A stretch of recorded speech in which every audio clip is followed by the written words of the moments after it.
Baik, assalamualaikum semuanya. Jadi kita dari kelompok 3 spiritualitas ingin mewawancarai Om Alina. Ini salah satu dari perspektif agama Islam yang sudah kita cari-cari. Nama aku Fatima Azahra. Aku mau nanya, kalau di Islam kan ada yang namanya ta'aruf. Nah, kalau sekarang tuh kayak anak-anak mudanya malah nggak pacaran, banyak anak muda yang pacaran. Terus habis itu dengan mereka pacaran, mereka percaya kalau sebelum mereka menikah dengan pacaran kayak tinggal bareng juga, itu bikin tahu karakter si pasangan tuh kayak gimana. Nah, itu kalau menurut Islam Kalau gimana? kayak gitu, kalau beranggapan pacaran gak usah ta'aruf, kita harus pacaran dulu sekian lama biar saling mengenal, terus biar bisa kita tidur bareng, ya misalnya ya kayak gitu, tidur bareng. Itu ajaran siapa? Itu kan ajaran orang-orang Yahudi, ajaran orang-orang yang nggak punya adab. Kalau di hukum Islam itu ada syariat, ya kan? Kita kan tadi udah dibilang, kita berpandangan aja itu nggak boleh. Kalau laki ngelihat perempuan itu harus tundukkan mata. Kenapa? Supaya tidak ada gairah yang keluar. Satu. Yang kedua, makanya diadakannya ta'aruf, ya. Ta'aruf itu apa sih? Perkenalan laki dan perempuan itu tanpa ketemu. Kirim biodata masing-masing, diketemukan kepada orang tuanya. Nih biodatanya nih, laki ini kayak gini, nama, pendidikannya, kerjaannya apa nih, agamanya ini. Itu ta'aruf.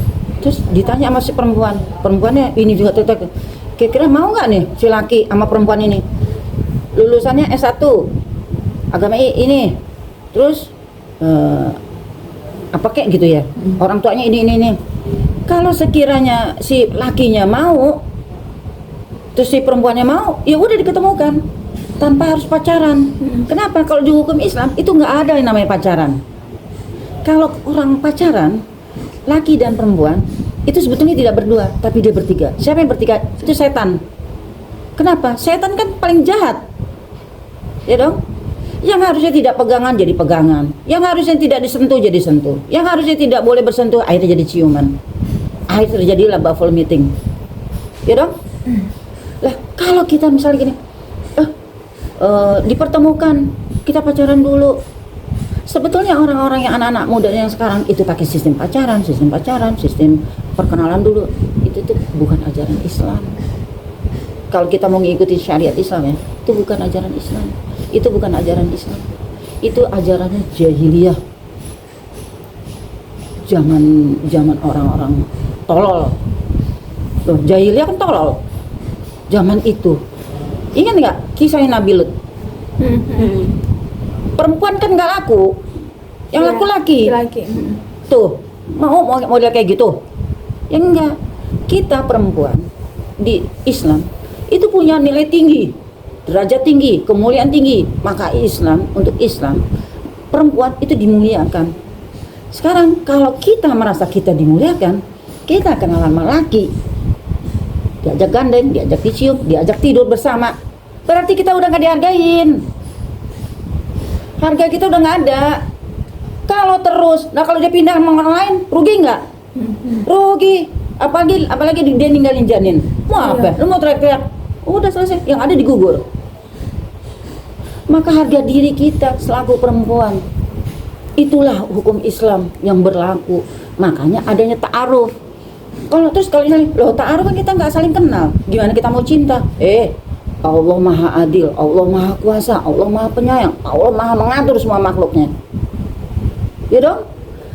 Dengan pelan-pelan timbullah rasa cinta, timbullah kasih sayang. Lalu gimana? Rezeki kan kita nggak tahu.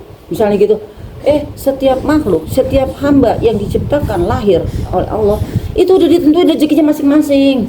Jangan pernah, si A nggak punya duit, jangan ngomong kayak gitu. Nggak ada yang tahu rezeki. Karena itu rahasianya Allah. Umur, jodoh, rezeki itu rahasia Allah. Enggak, kematian, enggak ada yang pernah tahu. Jadi kalau kita senang sama orang, ya sebetulnya gini aja. Kalau sekarang sampai anak muda, sampai tidur bersama karena untuk saling kenal itu bodoh. Kalau saya sih rasa itu bodoh. Kita tuh nggak ada harga diri. Nanti ujung-ujung apa? Kita takut ketinggalan tuh laki. Karena kita udah pakai tidur. Bayangin deh, kalau kita sudah pertama diiming-iming melaki. Nanti kamu, kita naik mobil, kita jalan-jalan. Gini nih, kamu mau apa? Kamu mau apa? Mau tas branded? Oke. Tapi dengan syarat. Mungkin nggak ngomong syarat, tapi hati si laki nih.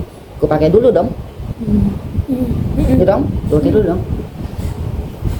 Terus maaf terjadi, ternyata nggak enak. Gue ganti yang lain. Sakit hati nggak? Sakit hati. Maka dibilang di hukum Islam perempuan itu dihargai. Perempuan junjung tinggi, perempuan martabatnya tinggi. Kalau kita sampai kayak gitu, berarti kita merendahkan martabat kita sendiri. Ya contoh seperti itu. Kalau dia udah nggak mau, ditinggalkan, goodbye. Gue cari yang lebih bagus. Ya dong, gue cari yang lebih bagus. Itu rugi kan kita. Nah kayak gitu. Apalagi sampai Bentar, Mak.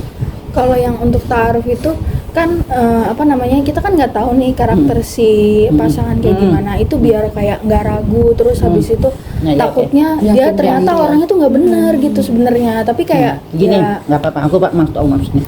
Yang gini, yang namanya ta'aruf itu dipertemukan si laki dan si perempuan, ya kan? Melalui perantara, ya dong? Melalui perantara. Kalau kita dari niat ta'arufnya aja, itu kita sudah mengikuti syariat Islam. Kalau kita sudah mengikuti syariat Islam dan kita sudah niat baik, siapa sih Allah nggak mengizinkan orang niat baik kok? Allah menunggu orang yang niat baik itu dapat catatan amalan yang terbaik. Kan niatnya nggak jahat. Terus perkara kita nggak tahu dia, kita pasrah sama Allah, kita percaya sama Allah. Ya muqallibal qulub, tsabbit qalbi ala dinik. Siapa sih yang nggak bisa memutarkan hati orang? Ya dong? Iya. Itu kita harus punya prinsip. Makanya kata Allah, bertakwalah kepada Allah, yakin kepada Allah. Allah pasti. Kalau bilang kun fayakun, yakin deh, tenang aja. Islam itu enak. Afwan ya. Serius. Oke. Apa lagi? Kalau pengen dari aku sih Oma, jadi kan kalau laki-laki tuh biasanya untuk menahan syahwatnya ya biar tidak terjadi zina itu kan mereka nontonnya tuh pornografi, terus nanti masturbasi itu kenapa di Islam tuh nggak boleh, padahal itu kan menjaga kita dari zina gitu. Kalau kayak gitu kan sudah dibilang syariat Islam, pacaran aja nggak boleh, apalagi masturbasi, apalagi urusan syahwat. Kan tadi dia bilang supaya orang itu tidak menimbulkan syahwat, menekan jangan sampai keinginan itu, dan itu berpuasalah. Maka Allah menyuruh hambanya untuk berpuasa selain di bulan Ramadan yang dikatakan wajib. Kita rajin puasa. Misalnya puasa apa sih? Senin Kemis. Ada yang puasain Nabi Daud. Iya. Hari ini puasa, besok enggak. Hari ini puasa. Oh, lama-lama tuh syahwatnya neken otomatis. Contoh, orang tuh supaya aku nih overload atau overstimulate ya. Yang gemuk atau apa namanya? Pokoknya Overweight. Pokoknya overweight ya. Terus dia apa? Dia jalan apa sih supaya dia nggak overweight? Apa? Diet. Ya. Daripada dia dengan menggunakan obat-obatan yang efeknya lambung, rajin aja puasa. Senin Kemis. Kalau nggak, aku puasa Nabi Daud deh. Hari ini puasa, besok nggak. Oh, kalau nggak langsing cantik. Itu juga fungsinya banyak. Selain dia menurunkan berat badan, selain juga dia mendetok khusus dalam tubuh yang kotor-kotor dibersihin kayak gitu, itu juga menekan syahwat, rasa keinginan. Terus yang kedua, di dalam surat An-Nur ayat 30 dan 31 untuk tidak menimbulkan syahwat, untuk tidak mudah terpancing sama pengen zina, maka buka surat An-Nur ayat 30-31, maka tundukkanlah pandanganmu jika berhadapan sama orang perempuan. Tuh. Maka kalau di syariat Islam itu kita punya hukum-hukum. Hukum-hukum kita apa sih? Satu, kita nggak boleh ini. Dua, nggak boleh. Lihat Al-Quran. Nah, kalau yang barusan ini, itu saya suruh buka surat An-Nur ayat 30-31. Tundukkanlah pandanganmu kepada wanita supaya tidak menimbulkan gairah keinginan. Kedua itu banyak berpuasa. Berpuasa itu menekan itu. Contoh kalau yang 30 hari itu yang udah Ramadan, itu juga bagian apa? Supaya menekan rasa emosi. Emosi ini kan banyak. Pengen marah, boleh puasa nih. Gitu? Aduh, gue punya pacar nih. Aduh, gue pengen deh. Boleh puasa nih. Kan. Jadi sebetulnya puasa itu menekan rasa gairah. Gairahnya banyak, gairah pengen berantem, gairah pengen emosi, salah satunya gairah seksual. Gitu. Pertanyaan terakhir nih Oma, etika sosial itu kan kadang merujuk juga ke kita anak-anak muda ya Oma, cara kita berperilaku kan. Nah kalau di agama Kristen itu biasanya anak-anak itu dimasukin sekolah minggu Oma. Nah kalau di Islam itu mungkin pesantren. Nah waktu itu aku sempat baca kasus Hari Irwandi, dia itu pemilik pesantren di Bandung dan ternyata dia melecehkan santri-santrinya. Nah menurut Oma gimana sih buat orang tua di luar sana dan kita juga calon orang tua supaya tahu nih kita tuh mau masukin anak kita tuh ke sekolah yang bener atau tempat itu yang bener itu gimana Oma? Sekarang gini, siapa sih nggak mau anaknya bagus? Siapa sih nggak mau anaknya itu dia punya pendidikan yang bagus, akhlaknya bagus, apalagi kalau orang Islam pengen anaknya jadi penghafal Al-Quran. Karena penghafal Al-Quran dia nanti akan menolong orang tuanya memberikan 2 mahkota di surga kan begitu. Itu judulnya kan kayak gitu. Sekarang jadi efek daripada orang-orang tua yang mempunyai anak lagi masa perkembangan dan masa pendidikannya baru-baru ya.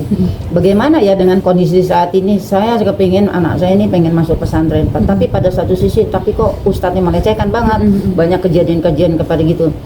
Memang sama dengan ya, dari sekian tuh sama dengan, kalau 1 tambah 1 sama dengan 2. Dari kejadian ini sama dengan adalah 1. Tidak semua pesantren dinyatakan demikian. Jangan suka menjudgekan seluruh pesantren demikian. Kedua, carilah pesantren sesuai dengan recommended orang-orang yang kita kenal. Tahu? Iya. Sekarang gini, misalnya gini, si ibu itu tuh punya anak di pesantren itu. Saya tanya dong, Bu, gimana kondisi pesantren anaknya udah kelas berapa, Bu? Saya kelas 3. Udah kelas 3. Berarti sudah 3 tahun yang lalu. Gimana, Bu? Ada negatif-negatif? Enggak ada tuh, bagus-bagus saja. Artinya recommended. Terus kita cari lagi yang lain. Gimana gitu? Ya, nggak apa-apa sih, biasa-biasa aja. Recommended. Terus bagaimana yang kita tidak berani yang itu, yang tidak karena ada pesantren? Kan lihat kondisi itu pesantren itu di mana. Biasanya itu bukan nama-nama yang terbesar. Misalnya Gontor. Kayak di pedalaman gitu ya Oma. Misalnya Gontor. Gontor itu pesantren banyak banget tuh. Itu nggak ada kejadian. Anaknya sukses semua. Lulus sukses semua.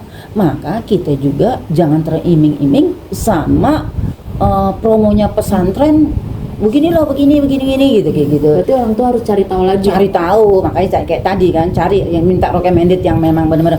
Terus yang kedua, kita selaku orang tua, kita misalnya masukkan ke suatu pesantren, kita orang tua juga jangan lepas tangan mentang-mentang anaknya masukin pesantren aman, terus gitu ya? Tutup tangan, lepas tangan, biar anak-anak jangan, tetap terkontrol minimal misalnya 3 bulan sekali datang kunjungan, tanya perkembangan, tanya si anak, minta dianggap jujur, konsultasi sama anak, minta kejujuran anak. Sebab biasanya kalau anak-anak pesantren itu kalau sudah kena kasus, artinya kalau dia sudah ada titik hitam pada si anak dari guru, jadi otomatis dia kena terintimidasi. Jadi ada tekanan dari Takut, guru ya? untuk tidak berbicara. Maka kita dekatkan anak secara baik, minta keterbukaan. Selama ini walaupun terlihatannya manis, bagus, cantik, tetapi ada satu yang tak dikeluarkan, maka kita harus dekat sama anak. Jangan dilepas, jangan cuci tangan. Itu orang tua. Berarti peran orang tua itu sangat besar ya. Iya dong, nggak usah kayak gitu. Contoh, anak kita, katakan gini, Anak kita sekolah di negeri, SMA negeri 1, SMP negeri 2, SD negeri sekian. Dari 100%, 35 lah. Tunggu, 100% 60 ya. 60%-nya dipegang orang tua. 40%-nya dipegang sekolah. Berarti yang besar mana?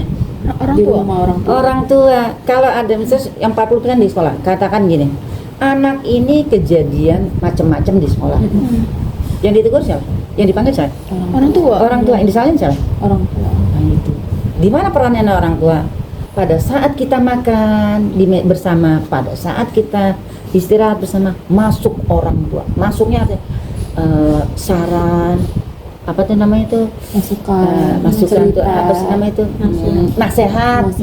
Kamu kalau nanti di sekolah kok ada anak bandel, kalau keras kepala, kamu lebih baik menjauh. Tunjukkanlah akhlak kamu baik, kamu banyak merendah, banyak belajar. Kalau ada teman minta tolong, tolong. Itu nasihat orang. Itu 60% diantaranya. Gitu. Jadi bagaimana dengan pesantren kayak gitu?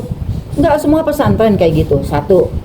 Kedua, kalau mana kita mau masukkan pesantren, cari yang direcommended sama orang yang kita kenal. Ketiga, kalau kita masuk ke pesantren itu, tetap ada interaksi orang tua, tetap pantau. Jangan tutup mata, jangan lepas ngandelin pesantren. Kalau ngandelin pesantren, kalau kata pesantren dong, ini kan jadi milik gue dong. Lo cuma tinggal bayar, orang tua nggak mau tahu. Ya udah suka-suka gue dong. Kan jeleknya jadi begitu. Ya dong? Iya. Kan lo udah bayar gue. Iya. Sebulan 5 juta. Ya suka-suka gue loh. Anaknya gue mau caleg ya nggak apa-apa. Loh. Maka kita pantau 3 bulan sekali kita datang. Gimana Pak perkembangan anak saya Pak? Gimana Ustaz perkembangan anak saya? Ada kekurangan apa? Di balik layar itu pada saat kunjungan orang tua makan-makan, ajak ngomong anak baik-baik. Jangan pernah ada kata marah kepada anak. Kalau kita pernah marah sama anak, tersimpan trauma yang ibunya suka ngomel. Akhirnya apa kalau kayak gitu? Pelarian ke anak. Kalau udah pelarian ke anak apa? Ya terserah deh, gue mau diapain sama orang kayak. Jadi memang 60% orang tua penting. Jadi kalau untuk masalah pesantren kayak gitu, ya pintar-pintar kita yang nyari. Bisa jadi juga mungkin korban-korbannya ini nggak diperhatiin sama orang tua. Satu, dilepas. Yang kedua, terintimidasi dari si ustadz. Iya. Jadi si anak nggak jujur. Maka kan saya tadi bilang, kalau kunjungan orang tua, ngomong baik-baik, eluskan baik-baik ke anak kita, terutama anak perempuan. Eluskan ngomong, kita baik, ramah. Nanti timbul jujur. Iya mah, aku kemarin ya diiniin gitu. Nah, lapor deh sama kepala sekolah. Si guru si A pernah begini. Tuh, gampang semua tuh. Kalau kita bisa menghadapi semua, satu, tenang, akal kita berpikirnya selalu positif, terus ya santai aja, santai. Terus kita jangan merasa kita ini nggak bisa apa-apa. Yang penting bahasa, kalimat, dan kita punya sopan santun, etika. Mana kita harus ngadu, kemana kita harus lapor, kemana gitu. Jadi tinggal tindak lanjut. Kalau nggak ada tindak lanjut dari hal-hal demikian, baru kita turun langsung. Kalau saya sih gitu, saya turun langsung orang gitu. Kalau dia ngaku-ngaku, ya saya khawatir. Mungkin tahun depan saya udahan. Iya, benar. Gitu aja. Tapi minimal blacklist di mata saya. Kan gitu. Kalau sedikit kena, tetapi ya kayak gitu. Nggak semua pesantren. Lihat kejadian pesantren itu di mana? Ada nama nggak? Kan gitu. Gitu aja sih. Gampang-gampang aja. Ya nggak. Jadi kita juga jadi contoh anak. Kalau kita kelakuan orang tua bagus, baik, anak pasti bagus. Contoh. Sekarang kalau nggak salah, Reva rajin kerudung kan? Sekarang nggak lepas. Reva kapan menyontoin anaknya nanti? Karena anak itu papan tulisnya itu di kita. Papan tulisnya anak di kita. Kalau orang tua papan tulisnya kosong, anak bingung. Kalau papan tulisnya merah, anak jadi merah. Kalau papan tulisnya biru, anak jadi biru. Semua dari kita kan tadi 60%. Mungkin bisa tambah 65. Kan gitu. Tuh. Jadi kita orang tua itu yang akan mencontohkan suri tauladannya anak. Kalau kita ngomong di rumah cerewet, anaknya ikut cerewet. Kalaupun anak kita cerewet, anak enggak cerewet, minimal dia berpikir, udah pusing gua di rumah, dia pergi. Ya benar nggak? Untuk menghindari orang tua bawel, cerewet, mendingan dia main sama temannya. Iya. Nah itu nggak bagus. Jadi kalau ada anak, kita ngomong baik-baik, halus, baik-baik, deket sama anak. Dibiasakan keseharian kita waktu dan waktu selalu bersama anak, tidur bersama anak. Kalau masih kecil-kecil ya. Nah nanti itu yang akan terekam oleh dia. Gitu. Oke, Oma.